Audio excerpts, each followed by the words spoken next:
السلام عليكم ورحمة الله وبركاته. حبايب قلبي سنة تالتة إعدادي، أنا جاي لك النهاردة ب5 درجات من ال20 درجة بتوع الترم الأول. يعني إيه يا مستر الكلام ده؟ يعني أنا جاي لك النهاردة بمراجعة شاملة كاملة متكاملة على الوحدة الأولى جغرافيا، بس طالب منك حاجة. أولاً تقعد تركز معايا بشكل كويس، وعشان تستفاد تشوف الفيديو من أوله لآخره، وطبعاً تعمل لايك للفيديو واشتراك، ويعني تحاول تعمل شير ما بين صحابك عشان ناس كتير تستفاد من المراجعة ديت. وكمان في الاخر بقول لك يلا بينا نبدا الوحده الاولى جغرافيا بعنوان جغرافيا الطبيعيه. يعني ايه الجغرافيا الطبيعيه يا مستر؟ يعني هنتكلم عن قارات العالم والعالم كله، الجبال والهضاب والاقاليم المناخيه. بس يلا بينا عشان ما اطولش عليك، يلا بينا جهز المشروب المفضل بتاعك، ايس كوفي، قهوه، شاي، ويلا بينا. بقول لك انا بحب الشاي بالنعناع. يلا بينا. عندنا مستر الدرس الاول في ثالثه اعدادي بعنوان قارات العالم، الموقع والمساحه. ده اول درس عندي. تاني درس التضاريس او تضاريس العالم، مظاهر السطح. تالت درس الاقاليم المناخيه. هنبدا واحده واحده، الموضوع سهل جدا، عايز منك تركيز بس. يلا بينا. اول حاجه عايزين نعرف كوكب الارض ده مساحته كلها كام يا مستر؟ قال لي مساحه كوكب الارض حوالي 510 مليون كيلو متر مربع. يا نهار ابيض، 510 كيلو مليون! انت عارف يعني ايه؟ مصر بس مليون، كوكب الارض ده 510 مليون كيلو متر. طب يلا بينا. متقسمين حوالي 70.7 ماء، و29.3 يابس. طب يلا ندرس الكلام ده كله ونشوفه. يلا بينا، تعالى بس كده نملي الكلام ده علشان نبدأ. قال لي يا مستر اليابس اللي هو عندي مين؟ قال لي قارات العالم، 7 قارات يا مستر.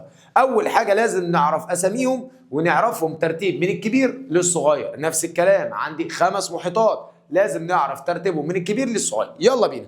عندي يا مستر قاره اسيا، دي اكبر قاره في العالم من حيث المساحه، رقم 1. 2 قاره افريقيا. 3 قاره امريكا الشماليه. 4 امريكا الجنوبيه. 5 انتاركتيكا أو القارة القطبية الجنوبية. 6 قارة أوروبا. 7 قارة أستراليا. تاني كده يا مستر، عايز أعرف قارات العالم من حيث المساحة. أقول له من كبير للصغير: آسيا، أفريقيا، أمريكا الشمالية، أمريكا الجنوبية، أنتاركتيكا، أوروبا وأستراليا. طب زي الفل، دي كده قارات العالم من حيث المساحة من الكبير للصغير. طيب المحيطات يا مستر، احنا هندرس عندي المحيطات بس. طب قال لي المحيطات من الكبير للصغير برضو هندرس من الكبير للصغير. فقال لي المحيط الهادي ده اكبر محيط في العالم، وخد بالك ده موجود على يمين الخريطه وشمال الخريطه. طب حلو. تاني محيط هو المحيط الاطلنطي من حيث المساحه، وكل ده المحيط الاطلنطي لحد هنا اهو، ولحد هنا اهو عند كده فوق. طيب قال لي يا مستر رقم 3 المحيط الهندي اهو. طب زي الفل. رقم 4 المحيط المتجمد الجنوبي. جميل جدا. رقم 5 وأصغر محيط في العالم هو المحيط القطبي الشمالي. دول كده قارات العالم والمحيطات اللي في العالم. يلا بينا بقى نبدأ الدرس بتاعنا، الموقع والمساحة. احنا كده عرفنا المساحة نص الدرس. يلا بينا نخش على الموقع. تعالى نتفق مع بعض اتفاق. في الدراسات عندنا كلمة الموقع يا إما فلكي يا إما جغرافي. طب يا مستر أنا عندي في ثالثة إعدادي في تعريفات للكلام ده. ما المقصود بالموقع الفلكي وما المقصود بالموقع الجغرافي؟ يلا بينا نروح نشوف الكلام ده. طبعا عارفين عندنا في الدراسات كلمة الموقع يا إما موقع فلكي يا إما موقع جغرافي. مستر يعني إيه موقع فلكي؟ بكل سهولة زي زمان، الموقع بالنسبة لخطوط الطول ودوائر العرض. طب الموقع الجغرافي هنا يا مستر بقى في تعريف جديد للموقع الجغرافي. ما المقصود بالموقع الجغرافي؟ ما المقصود بالموقع الجغرافي؟ احنا زمان كنا بنقول موقع المكان بالنسبه لليابس والميه. لا لا لا لا لا، ده الموقع الجغرافي عندي دلوقتي بقى ليه تعريف تاني. ايه هو؟ بص يا سيدي، هو موقع المكان بالنسبه للاماكن الاخرى من بحار او محيطات او قارات او دول مجاوره. خد بالك التعريف ده بيجي في الامتحانات علشان ايه؟ تبقى مركز معايا. طيب قال لي يا مستر يلا بينا نعرف الموقع الجغرافي لقارات العالم. هنمسك كل قاره لوحدها ونعرف الموقع الجغرافي بتاعها وايه الخصائص والمميزات بتاعتها. يبقى انا عندي في الدرس كل قاره ندرس موقعها الجغرافي وخصائصها ومميزاتها. طب يلا بينا نشوف. قال لي هنبدا بقاره اسيا يا مستر. مالها قاره اسيا دي؟ عايز اعرف الموقع الجغرافي بتاعها. طب يلا بينا على بس كده. قال لي يا مستر علشان نجيب الموقع الجغرافي بكل سهوله اكتب الاتجاهات الاصليه اهو. عند مستر في الشمال، الجنوب، الشرق، الغرب. طيب يلا بينا بقى اهو. هروح اشوف يحدها من الشمال مين؟ اقول له المحيط القطبي الشمالي. طب يحدها من الجنوب؟ المحيط الهندي. طب يحدها من الشرق؟ المحيط الهادي. يحدها من الغرب قاره اوروبا وبحرين، البحر المتوسط والبحر الاحمر. تاني كده موقع جغرافي من الشمال محيط قطبي شمالي، من الجنوب محيط هندي، من الشرق محيط هادي، من الغرب قاره اوروبا وبحر متوسط وبحر احمر. خد بالك هيجي لك سؤال دلل تعد اسيا شبه جزيره كبيره. هقول له الاجابه حيث يحدها الماء من 3 جهات، حيث من الشمال محيط قطب شمالي، من الجنوب المحيط الهندي، من الشرق المحيط الهادي. ادي كده 3 اتجاهات. جميل. يلا بينا نخش على ايه بقى اللي بيميز قاره اسيا. مستر عايز اعرف ايه اللي بيميز قاره اسيا. قال لي اولا اللي بيميز قاره اسيا ان هي عندها اكبر بحر مغلق. ثانية واحدة يا مستر، يعني ايه؟ كلمة بحر مغلق يعني بحر ولا بيتصل ببحر تاني ولا بمحيط تاني، بحر بس مغلق. طب تعال نشوف اهو. أكبر بحر مغلق هو بحر قزوين. أكبر بحر مغلق هو ايه؟ بحر قزوين. 2 فيها كثرة الجزر، تتميز بكثرة الجزر. زي ايه؟ قال لي زي جزر اليابان، جزر الفلبين، وجزر اندونيسيا. ادي 3 مميزات. طب فيها اشباه جزر زي مين؟ قال لي زي شبه جزيره المالايو. تعال بص هنا كده الحته دي اهي يا مستر، هنا كده دي اهي، دي شبه جزيره المالايو، لازم تبقى عارف مكانها على الخريطه. طيب قال لي بقى قاره اسيا دي في الموقع الجغرافي يا مستر عايزين نعرف هي بتقرب من مين بتبعد عن مين. قال لي قاره اسيا، تعال نتفق انا وانت مع بعض اتفاق، اي قاره بتقرب من الثانيه عند المضائق، مضيق او قناه، واي قاره بتنفصل عن القاره الثانيه يا اما بحر يا بحر يا محيط يا جبال. طيب اي قاره بتتصل بالقاره الثانيه عن طريق اليابس. طب يلا نشوف. قاره اسيا قريبه من افريقيا عند مضيق باب المندب اهو يا مستر، هنا كده قاره اسيا قريبه من افريقيا عند مضيق باب المندب. ثانيه واحده صغر السمك. طيب قارة آسيا تقترب من أفريقيا عند مضيق باب المندب. طيب قارة آسيا بتقترب من أوروبا، ومش هتلاقي كتير ناس بتقول لك المعلومة دي، خد بالك المعلومة دي مهمة. بص كده قارة آسيا دي قريبة من أوروبا عند مضيقين، لو كبرنا الخريطة كده هتلاقي هنا مضيق اسمه مضيق البسفور، وهنا مضيق اسمه مضيق الدردنيل. قريبه من اوروبا عند مضيق البسفور والدردنيل. جينا بنبص لقينا قاره اسيا يا مستر قريبه من امريكا الشماليه. ايه ده؟ ازاي ده؟ ما احنا دي عباره عن كوره، لو قفلناها على بعض كده هنلاقيها قريبه هنا كده عند مضيق اسمه بيرنج. مضيق اسمه ايه؟ مضيق بيرنج. حلو جدا. قال لي اسيا قريبه من اوروبا عند مضيقين بسفور ودردنيل. افريقيا باب المندب. امريكا الشماليه عند مضيق بيرنج. طب حلو. ايه اللي بيفصل اسيا عن القارات الثانيه؟ قال لي البحار او المحيطات او الجبال. يلا نشوف. قال لي بيفصل قاره اسيا، يفصل قاره اسيا، يفصل قاره اسيا عن افريقيا اللي بيفصلهم البحر الاحمر اهو يا مستر. طب حلو. يفصل قاره اسيا عن استراليا اللي هي اندونيسيا اللي تحت ديت، هنا هتلاقي بحر ارافورا، بحر ارافورا. طب حلو. بيفصل قاره اسيا عن اوروبا هتلاقي هنا جبال اورال. جبال ايه؟ جبال اورال. كده عرفنا قاره اسيا بيفصلها ايه وايه المميزات بتاعتها. طب تعالى نشوف. قال لي يا مستر تعالى نتكلم كده مميزات قاره اسيا هنا ايه. قال لي اهو مميزات قاره اسيا. اول ميزه عندها يا مستر ان هي عندها اكبر بحر مغلق اهو. اول ميزه عندها اكبر بحر مغلق اللي هو بحر قزوين. طيب تاني ميزة عندها كثرة الجزر، زي مين؟ زي جزيرة جزر اليابان وجزر الفلبين، وانا مزود لك من عندي جزر اندونيسيا. طيب ده اللي بيميز قارة اسيا زي الفل. قال لي كده يا مستر قارة اسيا خلصت، تعال نشوف قارة افريقيا. قارة افريقيا يا مستر عندي هنجيب الموقع الجغرافي، احنا الفلك قلنا مش مهم، الموقع الجغرافي لقارة افريقيا اهو. يلا بينا زي ما اتعلمنا اهو. هحط يا مستر الاتجاهات الاصلية، شمال جنوب شرق غرب.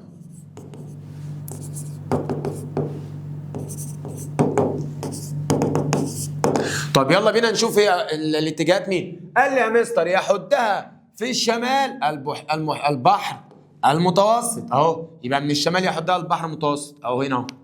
من الجنوب جينا نبص في الجنوب لقينا المحيط الهندي والمحيط الاطلنطي جنب بعض، فقال لك والله ولا تقول لي محيط هندي ولا اطلنطي، مفيش جنوب هنا.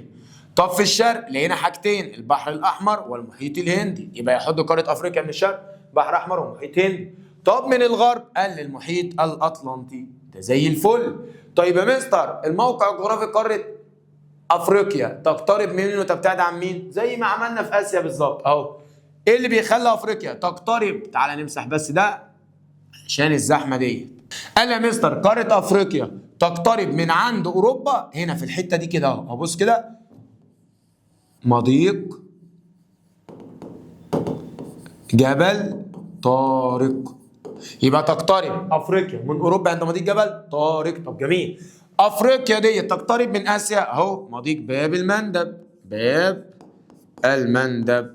طب حلو مستر ايه اللي بيفصل افريقيا عن اسيا؟ اكيد البحر الاحمر اهو. طب ايه اللي بيفصل افريقيا عن اوروبا؟ البحر المتوسط. خد بالك اوعى تنسى ان افريقيا عندها مضيق خاص بيها، مضيق افريقي خالص تحت اشراف افريقيا فقط هنا اهو، مضيق اسمه مضيق موزمبيق. مضيق اسمه ايه؟ مضيق موزمبيق، وده تحت اشراف افريقي خالص زي الفل.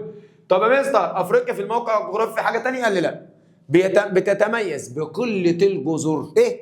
بقله الجزر. طب تعالى نشوف ازاي. ايه هي اشهر الجزر اللي عند افريقيا؟ هقول له يا مستر جزر جزيره مدغشقر، جزيره مدغشقر اللي هي دي، وجزر القمر اللي جنبها دي، هي دي اللي بتميز افريقيا بقله الجزر. طب جميل. نخش على معلومه كمان في افريقيا. انا يجي السؤال هيقول لك ايه؟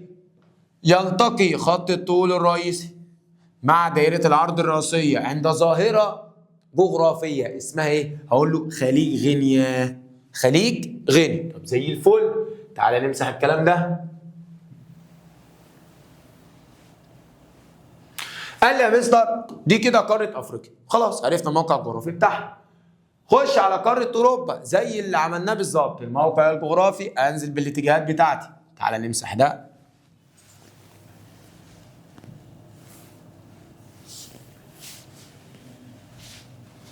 قال لي يا مستر قاره اوروبا ايه؟ عايز اعرف عنها ايه؟ عايز اعرف موقعها الجغرافي. هقول له في الشمال والجنوب والشرق والغرب. يحد قاره اوروبا من الشمال هقول له المحيط القطبي الشمالي اهو. يحدها من الجنوب هقول له البحر المتوسط اهو، والمفروض كمان البحر الاسود. طيب من الشرق هقول له قاره اسيا. من الغرب المحيط الاطلنطي اهو. طب يا مستر كده قاره اوروبا يجي لي عليها سؤال يقول لك ايه؟ دلل تعتبر قاره اوروبا شبه جزيره كبيره. هقول له والله سهله، حيث يحدها الماء من 3 جهات، من الشمال محيط قطبي شمالي، من الجنوب بحر متوسط، من الغرب المحيط الاطلنطي، فشبه جزيره. ده زي الفل. قال لي يا مستر ايه اللي بيميز قاره اوروبا؟ قال لي ان انا عايز اعرف فيها شويه معلومات. اولا تقترب اوروبا من افريقيا فين؟ عند مضيق جبل طارق هنا اهو. طيب ايه اللي بيفصل اوروبا عن افريقيا؟ هقول له البحر المتوسط اهو. طب يا مستر دي كده المعلومات بتاعت قاره اوروبا، ما فيهاش كلام. تتميز بايه؟ بكثره التعريج. تتميز قاره اوروبا بكثره التعريج. تعريج السواحل، بص السواحل عامله ازاي؟ متعرجه مش مستقيمه. قال لي يا مستر كثره التعريج دي هيجي لي عليها سؤال، ما النتائج؟ ما النتائج المترتبه على كثره تعريج السواحل في قاره اوروبا؟ اقول له ترتب على ذلك انشاء موانئ طبيعيه وفيها كثره الجزر، عشان فيها الجزر البريطانيه، الحته دي كده اسمها الجزر البريطانيه، خد بالك. ودي جزيره ايسلاند. بص الحته دي جزيره ايسلاند هنا اهي. جزيره ايسلاند، ودي اللي عامله امتداد فلكي لقاره اوروبا. دي اللي عامله امتداد فلكي في قاره اوروبا، دي المعلومه اللي في الموقع الجغرافي. طيب ده كده موقع، دي كده قاره اوروبا. عايزين نعرف يا مستر قاره امريكا الشماليه. يلا بينا نروح على اللي عملناه في اوروبا هنعمله في امريكا الشماليه. قال لي يا مستر امريكا الشماليه، يلا بينا نكبر ونجيب خريطتها. امريكا الشماليه يا مستر عايز اعرف ايه؟ عايز اعرف موقعها الجغرافي. هقول له خلاص يلا بينا الاتجاهات، شمال جنوب. ايه ده جنوب؟ لا ده طلع جنوب شرق يا مستر، وشرق وغرب. طب يلا بينا نشوف الاتجاهات دي بتاعت ايه. قال لي يحد قاره امريكا الشماليه من الشمال محيط قطب شمالي. واخد بالك ان امريكا الشماليه واوروبا واسيا من جهه الشمال فوق كلهم عندهم محيط قطبي شمالي. طب حلو. في الجنوب قال لي لا ده فيها بس ممتد، بس في الجنوب الجنوب الشرقي هنلاقي خليج المكسيك والبحر الكاريبي. يبقى يحد قاره امريكا الشماليه من الجنوب الشرقي خليج المكسيك والبحر الكاريبي. طب في الشرق عند المحيط الاطلنطي. طب في الغرب المحيط الهادي. خد بالك كل دي ميه المحيط الهادي. طيب ادي كده امريكا الشماليه، ده الموقع الجغرافي. بس عايزك تعرف بس ان الحته اللي جوه الميه دي اسمها خليج هيدسون. خليج هيدسون. بس كده بس ادي امريكا الشماليه. تعالى نمسح. يلا بينا على امريكا الجنوبيه. مالها يا مستر؟ قال لي ديت على شكل مثلث، القاره كلها على شكل مثلث. اما قاره افريقيا من الجنوب بس على راس مثلث. فقاره امريكا الجنوبيه على شكل مثلث بشكل كامل. طب جميل. مالها بقى امريكا الجنوبيه؟ عايزين نعرف اتجاهاتها. الشمال موقع جغرافي، الجنوب الشرق الغرب. قال لي في الشمال البحر الكاريبي. في الجنوب قال لي مفيش لانها على شكل راس مثلث. في الشرق محيط اطلنطي. في الغرب محيط هادي. ادي الموقع الجغرافي لقاره امريكا الجنوبيه، ولا في اي حاجه ثانيه. قاره انتاركتيكا يا مستر، مالها انتاركتيكا دي؟ قال لك القاره القطبيه الجنوبيه. مالها دي بقى؟ بتمتد عند دايره 66.5 جنوبا. ما النتائج المترتبه على موقعها الفلكي دوت؟ اصبحت قاره غير مأهوله بسكان متجمده. وموقعها الجغرافي بيحوطها المحيط القطب الجنوبي من جميع الجهات. طيب نخش على استراليا. قال لي قارة استراليا يا مستر مالها؟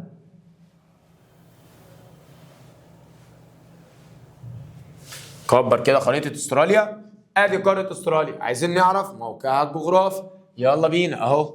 هقول له في الشمال يحدها بحر ارافورا. في الجنوب المحيط الهندي. في الشرق المحيط الهادي. في الغرب المحيط الهندي برضو. ايه ده ازاي يا مستر؟ هنا هند وهنا هند. طب تعالى نصغر الخريطه. بص هتلاقي المحيط الهندي اهو، كل دي ميه المحيط الهندي، فقلنا في الجنوب وفي الغرب. طب زي الفل. ده موقعها الجغرافي. قال لي فيها عده جزر، تتميز ان فيها عده جزر. استراليا فين ديت يا مستر؟ بص كده قال لي تتميز ان هي عندها عده جزر. في جزيره هنا صغيره هنا خالص اسمها تسمانيا.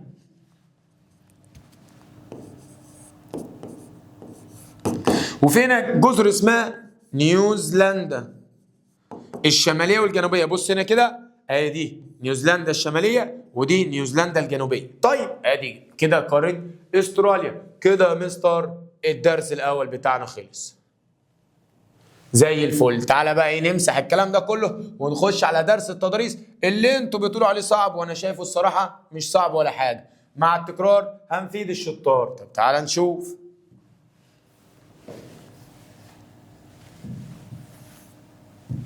طيب يلا بينا نخش على التضاريس. الدرس الثاني بيتكلم عن تضاريس العالم. يعني ايه كلمه تضاريس؟ يعني جبال وهضاب وسهول. تاني كده تضاريس جبال هضاب سهول. فاحنا في كل قاره من دول هنعرف الجبال بتاعها مين والهضاب مين والسهول مين. طب يلا بينا. قال لي هنبدا باول واحده تضاريس قاره اسيا. التضاريس هنبدا بالجبال. يلا بينا. قال لي يا مستر ادي قاره اسيا، تعال نكبرها شويه كده. الجبال قال لي اهو الجبال، اليابان هنا في الشرق، والهيمالايا في الوسط، وزاجروس في الغرب، وطوروس في الغرب. ادي الجبال بتاع قاره اسيا. سهله. ايه الهضاب يا مستر؟ تعالى نديها لون تاني. ده لون مثلا احمر.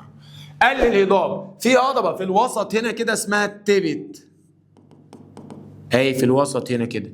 وعندي هضبه هنا اسمها الديكن في الهند، وعندي هضبه شبه الجزيره العربيه.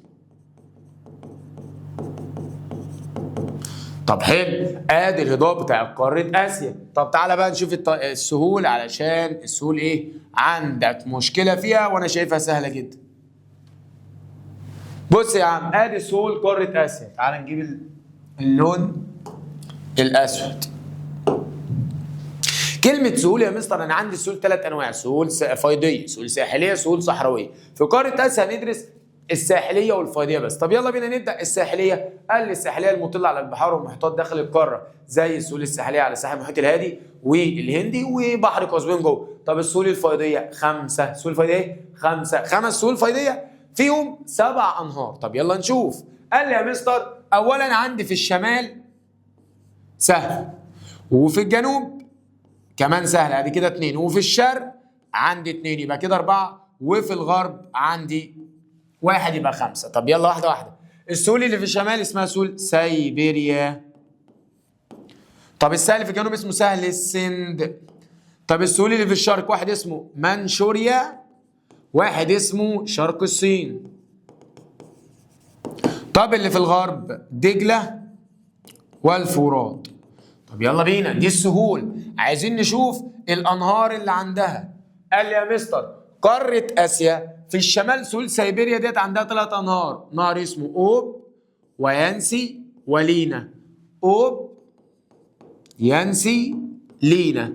طيب والسهول ديت تفقد اهميتها في فصل الشتاء لانها بتتجمد لشده البروده. طيب سهل منشوريا عنده نهر اسمه امور، مش لازم تعرفه. شرق الصين نهر اسمه اليانجيتسي. نهر اسمه ايه؟ اليانجيتسي. بنقولها كده اليانجيتسي بتاعت رونالدو عشان بحب رونالدو حبايبي. طيب قال لي يا مستر في الغرب في الجنوب عندي نهر اسمه نهر السند برضه، ونهر دجله والفرات عندهم سهل دجله والفرات. ادي السهول بتاعت قاره اسيا، ما فيهاش حاجه ثانيه. يبقى السهول 5 اهو. تعال نغير اللون. عندي 5 سهول اهم. 1 في الشمال سهول سيبيريا، 1 في الجنوب السند، 2 في الشرق منشوريا وشرق الصين، ودجله والفرات 5. ادي ال5 عندهم 7 انهار. اوب يانسي لينا ده في الشمال، في الشرق نهر اليانجيتسي، في الجنوب عندي نهر السند، في الغرب دجله والفرات. سهله. طيب تعال نشوف كده تضاريس قاره اسيا اللي انتوا بتقولوا عليها صعبه قوي طلعت سهله اهي. تعال نشوف تضاريس قاره افريقيا، ودي تضاريسها مهم جدا تركز فيها. تضاريس قاره افريقيا يا مستر هنبدا بالجبال. قال لي الجبال بص بقى عندي 2 في الشرق، وعندي 1 في الشمال الشرقي، وعندي 1 في اقصى الشمال الغربي، وواحد في اقصى الجنوب الشرقي. طب يلا بينا نشوف الكلام ده. الاثنين اللي في الشرق واحد اسمه كينيا، واحد اسمه كاليمانجارو. هنا اهو كاليمانجارو هنا، وكينيا هنا كده. كينيا فوق دايره الاستواء وكليمنجارو تحتيها. طيب عندي عند البحر الاحمر جبال البحر الاحمر. عندي فوق في اقصى الشمال الغربي جبال اطلس، ودي بتمر في المغرب والجزائر وتونس. طيب وعندي جبال البحر الاحمر بتمر في مصر والسودان واريتريا. طب حلو ده. وتحت في الجنوب بقى قال جبل اسمه بص كده دراكنزبرج، اسمه كده جبل دراكنزبرج. يبقى الجبال عندي في افريقيا 2 في الشرق، 1 في الشمال الشرق، 1 في الشمال الغرب، 1 في اقصى الجنوب الشرق. طيب قال لي يا مستر عندي هنا الجبال، هعرف في قاره افريقيا ايه؟ هاجي ابص الاقي الجبال هتلاقيها موجوده في الشرق في جبال، وفي الغرب عندي في الشمال الغربي في جبال، وتحت في جبال. فقال لي يا مستر الجبال الكتير ديت هتخلي السهول الساحليه ضيقه، بس اما نجي لها. طيب خلصنا الجبال يا مستر وعرفنا في الشرق 2 كينيا وكليمنجارو، في الشمال الشرقي جبال البحر الاحمر، في الشمال الغربي جبال اطلس، وفي الجنوب الغربي جبال دراكنزبرج. هنخش على الهضاب يا مستر، وعند الهضاب في قاره افريقيا عايزك تركز فيها كويس جدا جدا جدا. الهضاب بقى انا عندي هضبه فوق كده اسمها هضبه الصحراء الكبرى. حلو. وعندي هضبه في الشرق هنا كده اسمها هضبه الحبشه او الهضبه الاثيوبيه، وعندي في الوسط هنا كده هضبه اسمها البحيرات الاستوائيه، وعندي في الجنوب هنا هضبه ايه؟ الجنوبيه. تاني يا مستر كده عندي 4 هضبه ندرسهم: هضبه الصحراء الكبرى، هضبه الحبشه 2، هضبه البحيرات الاستوائيه 3، هضبه الجنوبيه 4. طب اعرف يعني الهضاب ديت؟ قال لي يا مستر هضبه الصحراء الكبرى ديت لازم تعرف فيها الصحراء الشرقيه والغربيه اللي في مصر دي، ودي جزء من هضبه الصحراء الكبرى. طب حلو. عندي هضبة الحبشة وهضبة البحيرات الاستوائية، ايه العلاقة بينهم وبين مصر؟ قال لي يا مستر ينبع منهما روافد نهر النيل. يبقى عندي الحبشة اهي، من عند البحيرات الاستوائية، البحيرات الاستوائية عندها بحيرة فيكتوريا، وادي الحبشة هنا، فقال لي ينبع منهما روافد نهر النيل. تعال نصغر السمك شوية. قال لي يا مستر ادي دي الهضاب، تعال نقولها تاني كده علشان تكون بشكل منظم. عند الهضاب يا مستر في قارة أفريقيا هضبة اسمها الصحراء الكبرى، الصحراء الكبرى، وهضبة اسمها الحبشة، وهضبة اسمها البحيرات الاستوائية، وهضبة اسمها الجنوبية. أهو هضبة الصحراء الكبرى فيها هضبة الصحراء الشرقية والغربية جزء منها. هضبة الحبشة وهضبة البحيرات الاستوائية ينبع منهما روافد نهر النيل. الهضبة الغربية دي اللي بعيدة عن نهر النيل، وعندها نهرين، نهر اسمه أورنج ونهر اسمه لامبوبو. نهرين، نهر أورنج ولامبوبو. طب حلو، دي الهضاب يا مستر. قال لي بقى هنخش على السهول، وعندي السهول في قارة أفريقيا ال3 أنواع هندرسهم: سهول فيضية، ساحلية، سهول صحراوية. قال لي السهول الساحلية اللي هي البحار والمحيطات، فلقيتها عند البحر المتوسط والبحر الأحمر والمحيط الهندي هنا والمحيط الأطلنطي. مالهم دول بقى؟ قال لي السهول الساحلية في قارة أفريقيا تتميز بالضيق بصفة عامة، ولكنها تتسع عند مصبات الأنهار. طب يا مستر هي ضيقة ليه؟ بسبب اقتراب الهضاب والجبال من السواحل. لو جيت بصيت هتلاقي هنا جبال اطلس، وهنا البحر الاحمر، وهنا مش عارف كينيا وكليمنجارو، وهنا دراكنزبرج، وهنا جبال الكاب. ايه ده جبال في كل حته، عشان كده السهول الساحليه ضيقه. طب زي الفل. قال لي يا مستر بعد كده هنخش على السهول الفيضيه. السهول الفيضيه عندي 3 انهار هندرسهم. بص كده، عندي نهر النيل في مصر، نهر النيل يا مستر اهو في مصر، ونهر الكونغو في نهر الكونغو، ونهر النيجر.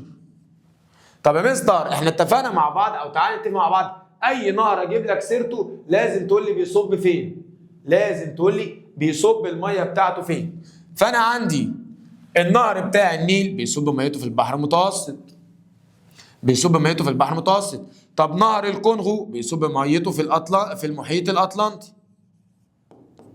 طب نهر النيجر بيصب ميته في خليج غينيا. بيصب ميته فين؟ في خليج غينيا. طب زي الفل.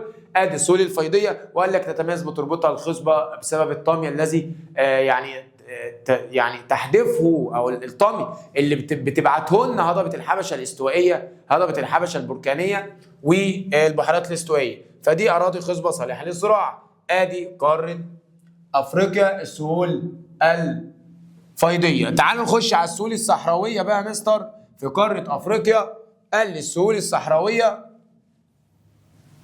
موجوده في حتتين، في شمال افريقيا وجنوبها. قال لي السهول الصحراويه هنا الصحراء الكبرى اللي عندها بحر الرمال العظيم في غرب مصر. يقول لك البحر اللي في غرب مصر بحر الرمال العظيم. طب حلو. وعندي سهل كالنشو، جزء من السهول الصحراويه اللي فوق في الصحراء الكبرى، وتحت عندي هنا صحراء اسمها صحراء كالهاري.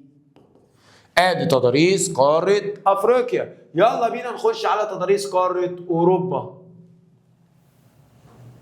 قاره اوروبا يا مستر زي ما قلت لك التضاريس جبال، هضاب، سهول، فيلا بينا ندرس الجبال اللي في قاره اوروبا. قال لك الجبال بتمتد من الغرب الى الشرق، وجبال تعلوها الجليد في فصل الشتاء اسمها جبال الألب. فانا عندي جبال الألب ديت ليها سلاسل في الحته ديت كده عند شبه جزيره البلقان اسمها جبال الألب الديناريه.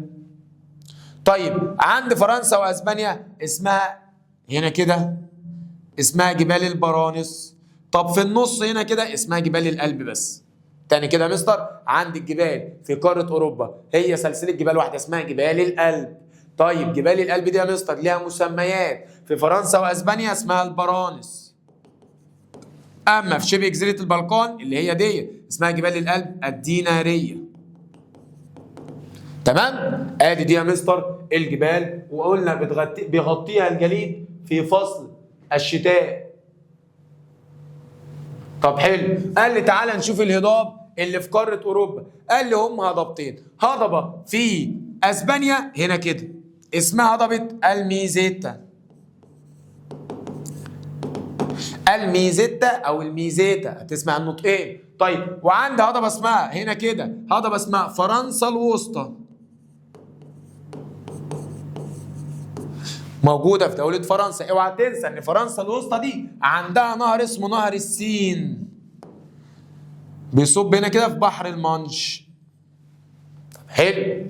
قال لي يا مستر احنا دي كده الهضاب في قاره اوروبا. طيب السهول، السهول في قاره اوروبا. قال لي يا مستر السهول الساحليه اللي بتطل على البحر المتوسط، بتطل على البحر المتوسط والمحيط الاطلنطي، وكمان في البحر الاسود هنا. طيب السهول الفيضيه هو سهل واحد، هو سهل واحد اسمه الساحل الاوروبي العظيم. يقول لك ايه اهميته؟ يتكون من رواسب انهار تربطينيه صالحه للزراعه، تتكوناتها رواسب الانهار مثل نهر الفولجا ونهر الدانوب ونهر الراين. تعال نشوف الكلام ده. قال لي الساحل الاوروبي العظيم من المحيط الاطلنطي غربا حتى جبال اورال شرقا، ده الامتداد بتاعه. طب قال لي يا مستر بيتكون من رواسب الانهار وبتمر في مدن رئيسيه زي باريس وبرلين اللي هي عاصمه المانيا. قال لي يا مستر اهم الانهار بقى، عندي نهر اسمه نهر الفولجا او الفولجا، ده اطول نهر في اوروبا بيصب في بحر قزوين اللي هو تبع اسيا. ونهر الدانوب اهو بيصب في البحر الاسود اهو ده البحر الاسود. ونهر الراين بيصب في بحر الشمال، تعالى نمسح دي. ونهر الراين ادي ده بحر الشمال اهو بيصب فيه هنا كده نهر الراين. اوعى تنسى ان الشمال اللي هو منه للميه ده اللي مقفول ده اسمه البلطي، نهر اسمه بحر البلطي. طب حلو. ده كده السهول الفيضيه في قاره اوروبا. كده يا مستر خلصنا قاره اوروبا. تعال نخش على امريكا الشماليه والتضاريس بتاعتها. يلا بينا. قال لي تعال نشوف اهو امريكا الشماليه. عايزين نعرف ايه؟ الجبال. قلت له الجبال سهله، تعال بس نكبرها كمان شويه. الجبال هنا عندي جبال هنا اسمها الابلاش، جبال اسمها ايه؟ جبال الابلاش. وعندي هنا دي في الشرق، وعندي في الغرب هنا كده جبال روكي. تاني كده في قاره اوروبا في قاره امريكا الشماليه عندي سلسلتين من الجبال، جبال الابلاش في الشرق وده مكانها اهو، وجبال روكي في الغرب وده مكانها اهو. تعرف معلومه عن جبال روكي؟ ان هي اعلى جبال في القاره وبينزل عليها الجليد في فصل الشتاء. طب حلو. الهضاب يا مستر، قال لي الهضاب برضك هضبتين، هضبه في الجنوب اسمها هضبه المكسيك هنا كده يا مستر، هنا المكسيك هضبه المكسيك. وهضبه في الشمال الشرقي اسمها ليبرادور، هضبه ليبرادور في شمال شرق قاره امريكا الشماليه. ادي الهضاب. فاضل لي السهول يا مستر، بس تعالى نمسح دول كده.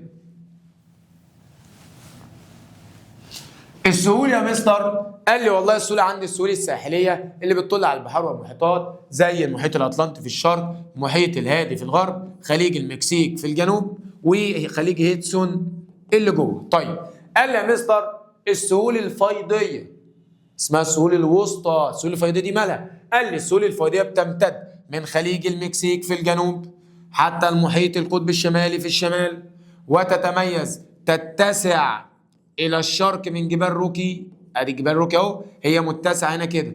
والسهول الفيضيه دي فيها دوله كندا، بتمر دوله كندا والولايات المتحده الامريكيه بتمر فيها عند البحيرات العظمى اللي هي دي يا مستر. شايف الميه اللي هنا دي ميه عذبه اسمها البحيرات العظمى. لو قسمنا القاره دي نصين كده، النص اللي فوق اسمه دوله كندا، وهنا الولايات المتحده. فقال لك بتمر فيها بحيرات العظمى في كندا والولايات المتحده، دي السهول الفيضيه. ايه الانهار اللي عندها؟ تعال نشوف الانهار. قال لي الانهار يا مستر زي نهر اسمه نهر نيلسون بيصب في خليج هيدسون اللي هو ده، وعندي نهر اسمه سانت لورانس ماشي كده بيصب في خليج اسمه سانت لورانس، وعندي نهر الميسيسيبي بيصب في خليج المكسيك. وادي دي السهول الساحليه، السهول الفيضيه لقاره امريكا الشماليه. كده يا مستر خلصت السهول بتاعتها. نخش على امريكا الجنوبيه. قال لي يا مستر تضاريس جبال هضاب سهول. قلت له الجبال عندي سلسله في الغرب بتمتد من الشمال بتمتد الى الجنوب، اسمها جبال الانديز. اسمها جبال ايه؟ جبال الانديز، بتمتد من الشمال للجنوب في جهه الغرب. طب حلو، الجبال ديت اعلى جبال القاره وتعلوها في الشتاء الجليد برضو. طب حلو، قال لي يا مستر الهضاب بقى ثلاث هضاب في امريكا الجنوبيه، واحده في الشمال اسمها هضبه جيانا في الشمال، واحده في الشرق اسمها البرازيل، واحده في الجنوب اسمها باتاجونيا. ادي 3 هضاب. طب ايه المعلومه عنهم؟ قال لي ان البرازيل دي اكبر هضاب القاره، البرازيل دي، وباتاجونيا دي اصغر هضاب القاره. طب زي الفل، ادي الهضاب في قاره امريكا الجنوبيه. تعال نشوف السهول في امريكا الجنوبيه. السهول عندي سهول ساحليه اللي بتطل على المحيط الاطلنطي والمحيط الهادي وبحر الكاريبي. طب حلو، قال لي وطبعا احنا عارفين القاعده بتقول ان اي جبال بتقترب من السواحل بتخليها ضيقه، فانا عندي السهول الساحليه في الغرب ضيقه. ليه؟ بما تفسر تضييق السهول الساحليه في غرب قاره امريكا الجنوبيه بسبب اقتراب جبال الحاجز الكبير من الساحل. طيب قال لي يا مستر السهول الفيضيه بقى عندي 3 انهار. السهول الفيضيه 3 انهار. نهر فوقنا كده اسمه الاوريانكو او الاورينكو، نهر الاورينكو او الاوريانكو ده في الشمال. وعند دايره الاستواء كده سهول نهر، استنى، عندي نهر هنا اسمه نهر الاوريانكو، وهنا عند دايره الاستواء اوسع سهول فيضيه في العالم، اوسع سهول فيضيه في العالم اسمه نهر الامازون، نهر الامازون. طب حلو، قال لي يا مستر وعندي سهول 3 انهار تحت هنا كده. عندي سهول اسمها سهول لابلاتا او البنباس او البامباس، عندها 3 انهار. نهر اسمه بارانا اللي هو ده، وباراجواي اللي هو ده وده بارانا. التالت دوت اسمه لابلاتا. خد بالك ال3 دول بيصبوا في المحيط الاطلنطي. طيب وعندي الامازون في الاطلنطي، والاوريانكو في البحر الكاريبي ومنه للاطلنطي، اوعى تنسى دي. طب حلو، ادي دي كده امريكا الجنوبيه. يبقى جبال هضاب سهول. طيب عندي يا مستر قاره استراليا او القاره الاوقيانوسيه. قاره استراليا يا مستر عايز اعرف ايه؟ الجبال والهضاب والسهول. عندي الجبال في قاره استراليا هي جبال واحده اسمها الحاجز الكبير. خد بالك لها اسم تاني، جبال الألب الاستراليه. مالها دي؟ هي مستر موجوده في الشمال الشرقي هنا كده، وفي الجنوب الشرقي هنا اهي. كلها تعتبر في الشرق، الجبال تعتبر في الشرق، جبال الحاجز الكبير. طب حلو ده. قال لي يا مستر الهضاب هي هضبه واحده في استراليا، الهضبه الغربيه. الهضبه الغربيه، ودي هضبه فقيره وتربتها فقيره. طب السهول، عندي السهول بقى هنا 3 انواع. السهول في قاره استراليا الثلاثه موجودين، السهول الفيضيه والساحليه، وكمان السهول. عندي يا مستر السهول الساحليه قال لك تضيق هنا بسبب جبال الحاجز الكبير، يبقى تضييق السهول الساحليه في شرق استراليا بسبب اقتراب جبال الحاجز الكبير من ساحل المحيط الهادي. طيب قال لي بقى في الشمال والجنوب والشرق والغرب لا، السهول واسعه لعدم اقتراب جبال او هضاب. طب حلو قوي. قال لي تعالى نشوف السهول الفيضيه.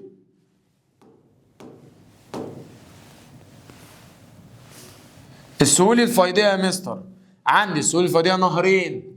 نهر بص كده، نهر اسمه هنا ميري، نهر ميري، واللي من جوه ده اسمه دارلينج. دول الانهار، خد بالك اوعى تنسى لان الانهار دي بتصب في الخليج الاسترالي الكبير.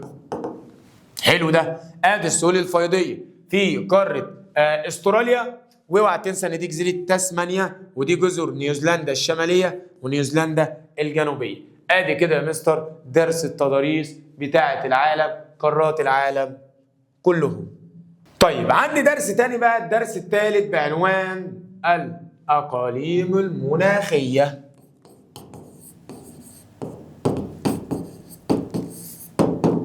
ناس كتير فيكم يا شباب الدرس ده بالنسبه لها صعب جدا جدا، وانا بقول لك والله سهل ولا حاجه لو ركزت وعرفت فكرته سهل. تعال نشوف درس الاقاليم المناخيه بطريقه جباره. يلا بينا. اولا يا مستر لازم تبقى عارف ان انا عندي كوكب الارض. عندي يا مستر ان انا الاقاليم المناخيه ديت بنقسمها لاربع اقاليم. عندي اقاليم بتبقى عند دايره الاستواء بنسميها الاقاليم الحاره. اقاليم بعدها بشويه معتدله دافئه. اقاليم بعدها شويه معتدله بارده. واخر اقاليم بارده. لو عملنا الكره الارضيه بالشكل ده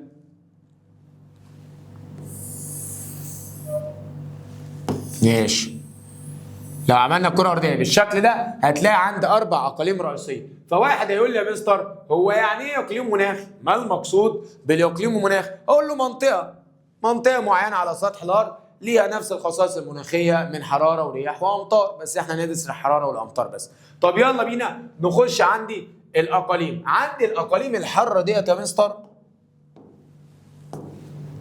الاقاليم الحاره دي متقسمه الى 3 اقاليم فرعيه، والاقاليم المعتدله فيها 2، والمعتدله البارده 2، والبارده 2. فتلاقي نفسك هندرس 9 اقاليم في الدرس دوت. يلا بينا نخش على الاقاليم الحاره. قال لي الاقاليم المناخيه الحاره يا مستر بتمتد من دايره 30 شمالا 30 جنوبا. طب الاقاليم المداريه الحاره كلهم كم اقليم؟ 3. اول اقليم اسمه الاقليم الاستوائي. بص كده ركز معايا. الاقاليم الحاره، قال لي الاقاليم الحاره يا مستر مقسومه ل3. واحد اسمه الاقاليم الحاره، واحد اسمه الاستوائي وشبه الاستوائي. طيب 2 الاقليم المداري، ليه اسم تاني اسمه السوداني. 3 اقليم اسمه الموسمي. طب يا مستر واحده واحده مع بعض نتفق مع بعض. الاقاليم دي هنعرف عنها ايه؟ هعرف عن كل اقليم مكانه على الخريطه، موقعه الفلكي، موقعه الجغرافي، خصائصه المناخيه، خصائصه النباتيه. طب يلا بينا نشوف. قال لي يا مستر نبدا بالاقاليم الحاره. زي ما انت شايف الاقليم اللي باللون الاخضر الغامق ده الاقليم الاستوائي، اللي باللون الاخضر الغامق ده. اول حاجه زي ما قلت لك انا اعرف عنه 5 حاجات، موقعه على الخريطه اهو ده اماكنه. طب موجود في الموقع الفلكي من عندي دايره كام لدايره كام؟ قال لي يا مستر من دايره 10 الى 10 شمال وجنوب دايره الاستواء، بيمتد في ال10 داير دول. طب حلو، ده كده الموقع الفلكي. الموقع الجغرافي في 3 قارات. فين يا مستر؟ في قاره اسيا، وفي قاره افريقيا، وفي قاره امريكا الجنوبيه. تعال نتفق مع بعض اتفاق. ما ينفعش تخش تقول لي ان الاقليم ده في قاره اسيا وتسكت. طب ما اسيا فيها اقاليم كتير جدا، ما لازم نعرف فين بالظبط. افريقيا نفس الكلام، امريكا الجنوبيه نفس الكلام. يلا بينا نعرف مكانه وفين بالظبط. قال لي يقع الاقليم الاستوائي وشبه الاستوائي في قاره اسيا عند جزر اندونيسيا. ده فين؟ في اسيا. طيب في قاره افريقيا عند حوض الكونغو. في قاره امريكا الجنوبيه عند الامازون. طيب حلو قوي، يبقى كده مكانه في اسيا عند جزر اندونيسيا، افريقيا حوض نهر الكونغو، وامريكا الجنوبيه في حوض الامازون. طب حلو، خصائصه المناخيه. قال لي يا مستر المناطق اللي باللون الاخضر الغامق دي اللي هي على كوكب الارض، الجو هناك عامل ازاي؟ الحراره عامله ازاي؟ والامطار عامله ازاي؟ قال لي يا مستر رايح نفسك. عارف ال3 اماكن دول تبع اقليم واحد، وال3 حار طوال العام وممطر. حار ممطر طوال العام، طول السنه الجو حر وبيمطر طول السنه. دي كده الخصائص المناخيه. قال لي تعالى نشوف الخصائص النباتيه.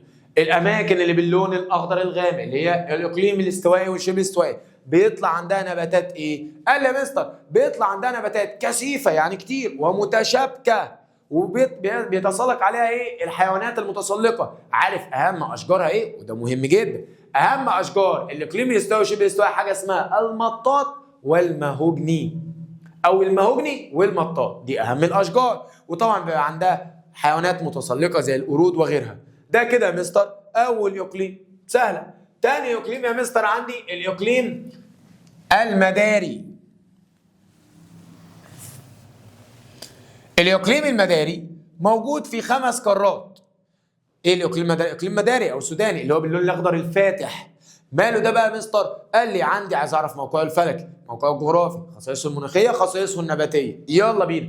موقعه الفلكي يا مستر موجود من عندي دايره 10 ل 18. من 10 ل 18 شمال وجنوب دايره الاستواء. طب حلو. قال لي الاماكن بقى بتاعته، الموقع الجغرافي موجود فين؟ قلت له في 5 قارات. يا نهار ابيض، 5 قارات؟ ايوه تعال نشوف. قال لي يا مستر موجود في قاره افريقيا وامريكا الجنوبيه. بص بقى، بص في افريقيا وامريكا الجنوبيه شمال وجنوب الاستوائي وشبه الاستوائي، اهو موجود في شماله وجنوبه. يبقى في افريقيا وامريكا الجنوبيه في شمال وجنوب الاستوائي وشبه الاستوائي. طيب عندي في قاره استراليا في شمال استراليا، اوعى تنسى عشان في واحد تاني يبقى اقصى الشمال اهو. طيب قال لي يا مستر يبقى الاقليم الاستوائي المداري موجود في شمال وجنوب الاستواء شبه الاستوائي في افريقيا وامريكا الجنوبيه، وموجود في شمال استراليا، وموجود في جنوب غرب اسيا اللي هو عند شبه الجزيره العربيه، وموجود في جنوب امريكا الجنوبيه. ادي 5 اماكن، موجود في افريقيا، امريكا الجنوبيه، استراليا، وفي اسيا، وفي امريكا الشماليه. ده معناه ان هو مش موجود في كام قاره؟ في قارتين، مش موجود في اوروبا ولا في انتاركتيكا. ادي الاقليم المداري مكانه الجغرافي. طب الاماكن اللي باللون الاخضر الفاتح ديت هناك الجو عندها عامل ازاي؟ خصائصها المناخيه عامله ازاي؟ قال لي والله يا مستر اللي هنا الجو حار ممطر في الصيف وجاف في الشتاء. تاني كده، الاماكن اللي باللون الاخضر دي الفاتح حار ممطر في الصيف وجاف في الشتاء، جاف شتاء. طيب دي كده خصائص المناخيه بتاعت الاقليم المداري. طب حلو ده. قال لي يا مستر الاماكن اللي باللون الاخضر الفاتح ديت اللي هو الاقليم المداري ايه هي خصائصه النباتيه؟ قال لي في اشجار اقل كثافه او غابات اقل كثافه من الاقليم الاستوائي وشبه الاستوائي. طب حلو. وكمان عنده حشائش اسمها حشائش السافانا. حشائش السافانا دي في الاقليم المداري او السوداني. طب حلو يا مستر. قال لي حاجه تانية، قلت له لا. طب زي الفل، خلص الاقليم المداري. تعال نشوف الاقليم الموسمي.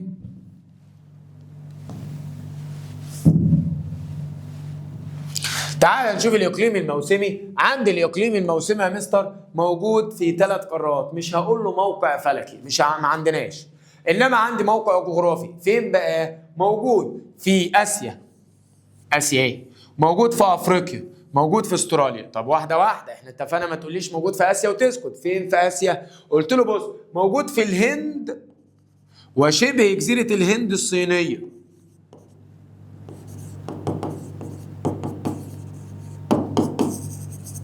وموجود هنا في الهند، وموجود بص في اقصى شمال استراليا، اقصى شمال استراليا. مين دوت؟ الاقليم الموسمي. يبقى الموسمي في الهند وشبه جزيره الهند الصينيه، ده في اسيا. في استراليا في اقصى شمال استراليا. في افريقيا، وخد بالك من ده، هضبه الحبشه وجزيره مدغشقر. يبقى يوجد في افريقيا في هضبه الحبشه وجزيره مدغشقر. زي الفل. ادي ده كده مكانه يا مستر. عايزين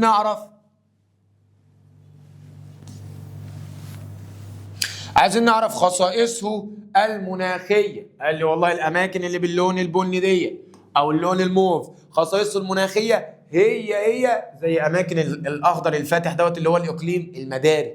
يعني ايه؟ يعني حار ممطر في الصيف وجاف شتاء، وتنمو عنده حشائش السافانا، ولكن عنده اشجار جوز الهند.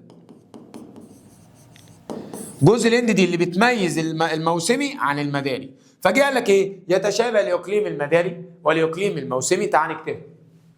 السؤال بيقول ايه؟ يتشابه المداري والموسمي مناخيا في ايه؟ اهو. تعالى يا عم نمسح دي.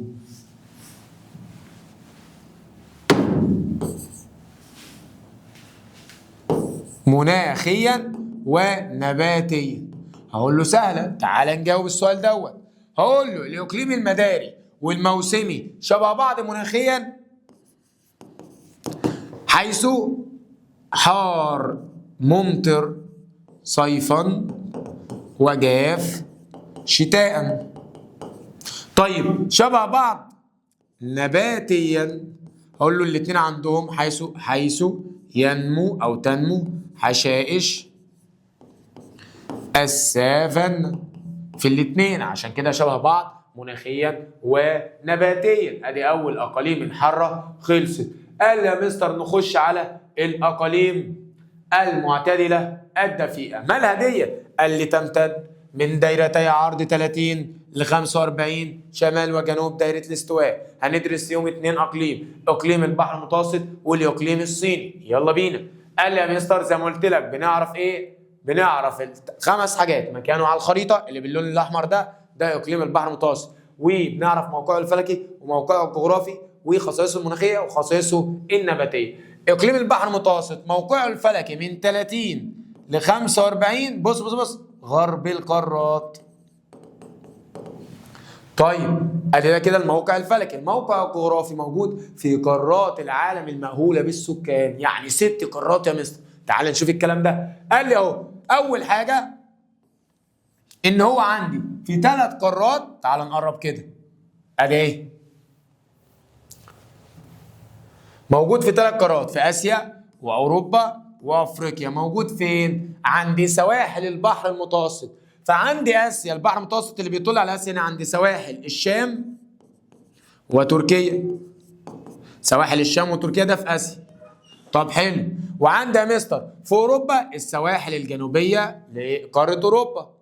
طيب عندي يا مستر الاقاليم المناخيه بقى المعتدله الدفيئه، هدرس فيها 2، واحد اسمه اقليم البحر المتوسط والتاني اسمه الاقليم الصيني. خد بالك اسمه معتدل شرق القارات الصيني. يلا بينا نبدا. اتفقنا نعرف اماكنهم على الخريطه. فقال لي اولا اقليم البحر المتوسط اللي باللون الاحمر دوت بيمتد من 30 الى 45 غرب القارات. طيب تعالى ندرسه. قال لي يا مستر موقعه الجغرافي موجود في 6 قارات. مين هو الاقليم اللي موجود في قارات العالم المأهوله بالسكان؟ الاقليم الصيني معتدل شرق القارات. طب يلا بينا. فين بقى ال6 قارات دول؟ تعالى نكبر الموضوع ونشوف هنا كده. عندي مثلا يا مستر بيمتد اهو على ساحل البحر المتوسط، فهتلاقيه بيمر في قاره اسيا وقاره اوروبا وقاره افريقيا، دول 3 قارات من ال6. طب تعالى نشوف في اسيا فين. عند سواحل الشام وتركيا. طيب فين في افريقيا؟ قال لي يا مستر على سواحل البحر المتوسط، دول مطل البحر المتوسط زي مصر، ليبيا، المغرب، تونس، كل دول مطلة على البحر المتوسط ديت، خاصة دول المغرب العربي اللي هم مغرب وتونس وجزائر. ال3 دول دول بنقول عليهم دول المغرب العربي. طب جميل. قال لي يا مستر بس ايه كده مطل على اسيا في ساحل الشام وتركيا، افريقيا دول المغرب العربي، واوروبا في جنوب اوروبا. ده كده في 3 قارات. طب ال3 التانيين؟ قال لي والله اقليم البحر المتوسط يا مستر في امريكا الشماليه على الساحل الغربي لولايه كاليفورنيا، الساحل الغربي لولايه كاليفورنيا وده مكانها على الخريطه. طب حلو. في امريكا الجنوبيه في اقصى الجنوب او في جنوب غرب امريكا الجنوبيه على الساحل الاوسطي لدولة تشيلي، الساحل الأوسطي لدولة تشيلي ده إقليم بحر متوسط. قال لي يا مستر خد بالك في استراليا موجود في جنوبها الغربي، جنوبها الغربي. طب زي الفل. اوعى تنسى بقى معلومة على إقليم بحر متوسط دوت، لو جيت بصيت في قارة أفريقيا هي القارة الوحيدة اللي هتلاقي إقليم بحر متوسط بيمر في شمالها، بيمر في شمال افريقيا وفي جنوبها. خد بالك بص الحته الصغيره دي بتميز طالب عن الثاني، ان الاقليم اللي بيمتد في شمال وجنوب افريقيا اقليم البحر المتوسط. طب حلو يا مستر. الاماكن دي كلها بقى خصائصها ايه؟ قال لي يا مستر والله في الصيف حار والشتاء دافئ وبيمطر في الشتاء،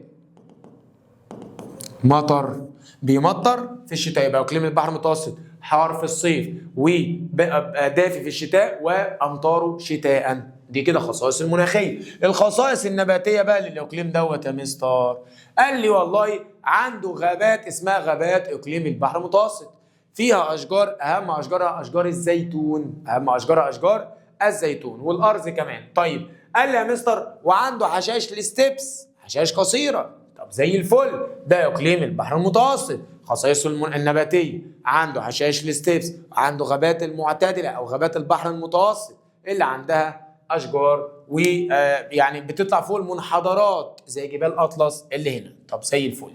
قال لي يا مستر ده كده الموقع ده كده اقليم البحر المتوسط. الاقليم الصيني بقى تعالى كده ايه ندي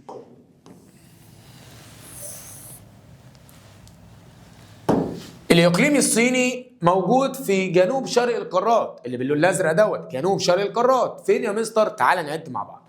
قال لي اولا هو بيمتد الاقليم الصيني بيمتد من دايره 30 ل 45 شرق القارات، شرق القارات. طب تعالى نشوف. قال لي والله بيمتد، بص بقى، في افريقيا 1، امريكا الشماليه 2، امريكا الجنوبيه 3، استراليا 4. خد بالك تعالى كده نكتبها هنا. الاقليم الصيني بيمتد فين يا مستر؟ بص في افريقيا، امريكا شماليه، امريكا جنوبيه، استراليا. فين ده كله بقى يا مستر؟ في جنوبها الشرقي. طيب في اسيا فين بقى؟ فين في اسيا يا مستر الاقليم الصيني؟ هلاقوه موجود في شرق الصين. يبقى في اسيا يا مستر الاقليم الصيني في شرق الصين. طب زي الفل. ده كده يا مستر موقعه الجغرافي. خصائصه المناخيه، الجو هناك في الاماكن اللي لونها ازرق دي يا مستر عامل ازاي؟ الجو اللي لونه ازرق دوت في الاماكن اللي باللون الازرق دي هناك في الاماكن دي الجو هناك عامل ازاي؟ قلت له بص اقليم الصين يا مستر خصائصه المناخيه، تعال نمسح دي. الاقليم الصيني خصائصه المناخيه حار صيف، بارد شتاء، الامطار بتاعته طوال العام خاصه في الصيف. تاني كده اقليم الصيني حر في الصيف، بارد في الشتاء، بيمطر طوال العام خاصة في الصيف. طب جميل. قال لي يا مستر خصائصه النباتية بقى الإقليم الصيني دوت. الجو النبات هناك اللي بيطلع هناك نبات إيه؟ قال لي يا مستر النباتية اللي هناك أشجار اسمها أشجار أو غابات الإقليم الصيني. طب الغابات دي جواها شجر اسمه إيه؟ البلوط والفلين، البلوط والفلين. طب حلو. قال لي يا مستر هناك في عواصف اسمها عواصف التيفون او التيفون، ودي عواصف مداريه بتيجي من عند دوله الفلبين كده مدمره بتحصل في الاقليم الصيني. طب حلو قوي كده يا مستر. والاقليم الصيني برضك ما تنساش ان هو عنده ايه؟ الدب القطبي. لا مش في الصين. طيب قال لي يا مستر نخش على الاقاليم المعتدله الباردة. الأقاليم المعتدلة الباردة بتمتد بين دوائر عرض من 45 ل 60 شمالا وجنوبا. طب يلا بينا نشوف. قال لي عندي إقليمين، إقليم اسمه غرب أوروبا اللي باللون البني ده، وإقليم اسمه اللورانسي اللي باللون اسمه إيه ده؟ اللون دوت. ماشي. قال لي يا مستر اقليم غرب اوروبا، يلا بينا زي كل الاقاليم اللي فاتت، عايز اعرف موقعه الفلكي، موقعه الجغرافي، خصائصه المناخيه، خصائصه النباتيه، يلا بينا. قال لي اقليم غرب اوروبا موقعه الفلكي من 45 ل 60، اسمه غرب اوروبا، هيبقى فين؟ هيبقى غرب القارات. طب حلو. عند الاقليم دوت فين بالظبط؟ بص كده في 3 قارات بس. لو جيت بصيت هتلاقيه في شمال غرب اوروبا، في شمال غرب امريكا الشماليه، في اقصى الجنوب الغربي لامريكا الجنوبيه. خد بالك هنا كده الحته ديت لو تفتكر كان الساحل الاوسطي بتاع اقليم البحر المتوسط، اوعى تتلخبط بين دي ودي. ده كده اقليم غرب اوروبا اللي في عند هضبه باتاجونيا تحت خالص. طب ده موقعه الجغرافي. قال يا مستر خصائصه المناخيه، الجو عند الاقليم دوت عامل ازاي؟ في الاماكن ال3 ديت الجو هناك عامل ازاي؟ قلت له والله بص بص بص، الجو هناك دافي في الصيف وبارد في الشتاء. ثاني كده يا مستر، دافي في الصيف وبارد في الشتاء. طب حلو. قال لي بقى اقليم غرب اوروبا دوت، عرفت الجو بتاعه هناك، خصائصه النباتيه، النباتات هناك عامله ازاي؟ قال لي والله عنده غابات اسمها الغابات النفضيه في اقليم غرب اوروبا. الغابات النفضيه مستر ثانيه واحده، هي الغابات النفضيه دي مسمينها الغابات النفضيه ليه؟ بما تفسر تسمى الغابات النفضيه بهذا الاسم. هقول له بص بص، لانها تنفض اوراقها في فصل الشتاء لشده البروده. طب حلو. قال لي الغابات اللي جواها دي جواها خشب اسمه خشب الزان، وده اجود انواع الخشب اللي هتلاقيه موجود في اقليم غرب اوروبا. هنا اهو اخشاب الزان دي كده يا مستر خصائصه المناخيه النباتيه قصدي. طب زي الفل. يلا نخش على اقليم التاني اسمه اقليم اللورانسي اللي باللون دوت. لون اسمه ايه؟ مش فاهم ايه اللون، طاري منه خالص، مش عارف اسمه، اكتبوا اسمه في الكومنتات. طيب قال لي يا مستر الاقليم التاني دوت اسمه اقليم اللورانسي. ماله ده بقى؟ قال لي موجود في شمال القارات فقط. لو جينا بصينا كده مش هتلاقيه في الجنوب تحت، يعني اقليم غرب اوروبا في الجنوب اهو، لا ده في شمال القارات فقط. بيمتد عند دائرتي عرض من 45 ل 60 بس شرق القارات. يبقى يا مستر عندي الاقليم اللورانسي اللي باللون النبيتي ده اسمه ايه؟ البامبا، اللون البامبا ده في شرق القارات بس. طيب وعرفت موقعه الفلكي من 45 ل 60 شرقا وفي الشمال.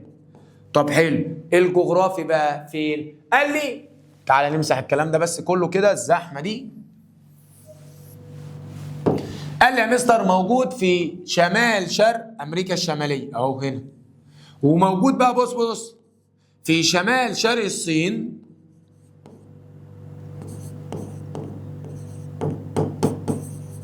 وموجود في شمال اليابان. تاني كده يا مستر، شمال شرق الصين وشمال اليابان. طب زي الفل كده انا عرفت موقعه الجغرافي والفلكي. عايز اعرف خصائصه المناخيه، الجو هناك عامل ازاي؟ قال لي والله يا مستر الجو هنا وهنا في الصيف معتدل، في الصيف معتدل مش دافي، معتدل، وفي الشتاء شديد البروده. طب حلو قوي، ده كده خصائصه المناخيه في الصيف معتدل، وفي الشتاء شديد البروده. طب حلو يا مستر، خصائصه النباتيه، النباتات اللي هناك. قال لي والله عندي نباتات اسمها الصنوبر والشربين. يبقى نباتات الاقليم اللورنسي الصنوبر والشربين، الصنوبر والشربين، اوعى تنسى. طيب قال لي وكمان يا مستر عنده الدب القطبي، حيوانات الدب القطبي. ماله ده بقى؟ من الدب اللي هو موجود في الاقليم اللورنسي. اوعى تقول لي الدب القطبي في الاقليم التندرا، لا، الدب القطبي في اقليم اللورنسي. طب زي الفل، خلص الاقليم اللورنسي. اخر اقاليم هي الاقاليم البارده. الاقاليم البارده دي من دايره 60 ل 90، او هيجي لك بيقول لك ما وراء دايره 60 اللي هي من 60 ل 90 يعني، وده اكبر الاقاليم الممتده هناك. طيب قال لي يا مستر الاقليمين دول عندي اتنين من الاقاليم، واحد اسمه الجبلي، تعالى هنا كده، واحد اسمه الجبلي، واحد اسمه التندرا. اسمه الجبلي والتندرا. هندرس الجبلي على طول. قال الجبلي من اسمه اعلى قمم الجبال، الجبلي اعلى قمم الجبال، يعني ملوش موقع فلكي، يعني فوق الجبال زي ما انت شايف مثلا لو كبرنا كده دي جبال الهيمالايا، اورال، عندي مثلا جبال هنا البحر الاحمر اللي في ناحيه اسيا، جبال اطلس، جبال الألب، هتلاقي فوق الجبال. طب حلو، قال لي بقى خصائصه المناخيه ايه؟ قال لي في الشتاء متجمد جليد فوق الجبال، وفي الصيف بيبقى بيسيح الجليد ويبقى ايه صيف بسيط كده. طب زي الفل، بيبقى شديد البروده يعني. طيب خصائصه المناخيه، تتنوع الحياه النباتيه فوق الاقليم الجبلي بما تفسر، بص طبقا لارتفاع السطح وكميه المطر، طبقا لارتفاع السطح وكميه المطر بما تفسر تتنوع الحياه النباتيه فوق الاقليم الجبلي طبقا لارتفاع السطح وكميه المطر. ده اقليم الجبلي. اقليم التندرا بقى هلاقيه بيمر في 5 قارات، اللي باللون السيلفر ده هلاقيه بيمر في قاره اسيا، في شمال اسيا اهو، في شمال اوروبا، في شمال كندا فوق هنا اهو. طب حلو، وابص الاقيه تحت بيمر في قاره انتاركتيكا كلها وبعض الجزر اللي تبع امريكا الجنوبيه. طب يلا بينا. قال لي يا مستر اقليم التندر ده من دايره كام لكام؟ زي ما قلت لك من 60 ل 90. طب زي الفل، شمالا وجنوبا. اماكنه فين؟ موجود في 5 قارات، الثلاثه اللي فوق اسيا، اوروبا، امريكا الشماليه، والاثنين اللي تحت امريكا الجنوبيه وانتاركتيكا. ده موقعه الجغرافي. خصائصه المناخيه، قال لي شتاء طويل وصيف قصير، يعني الشتاء هناك طويل جدا بيقعد اغلب ايام السنه، وهناك بيبقى الجليد متجمد في الشتاء. في الصيف بينزل امطار. ايه في الصيف امطار؟ ايوه، لان في الشتاء متجمد يا ولا اسمع الكلام. طيب قال لي يا مستر في الصيف هيبقى موسم ذوبان الجليد، فتنمو طحالب في فصل ذوبان الجليد، وسرعان ما تموت اول ما الشتاء بيرجع تاني. دي الخصائص النباتيه. وبكده يا مستر يبقى خلصنا المراجعه ايه؟ خلصنا شرح كامل شامل للوحده الاولى ب5 درجات لو ركزت، وان شاء الله هننزل مراجعه حل على الوحده ديت. بس نتمنى منك لو انت طبعا من الابطال اللي مكملين لحد دلوقتي تعمل لايك، لو نسيت تعمل لايك للفيديو عشان ينتشر الفيديو، وتشترك في القناه عشان ان شاء الله الفتره الجايه هننزل لك فيديوهات كتير جدا تفيدك. وطبعا نتمنى نسمع رايك في الكومنتات، وتقول لنا رايك ايه كده، يعني الدراسات بقت اسهل ولا انت الموضوع لسه بالنسبه لك الدراسات ماده رخمه؟ وفي الاخر بنقول لك مع مستر سيد سليمان الدراسات في امان، والسلام عليكم ورحمه الله وبركاته.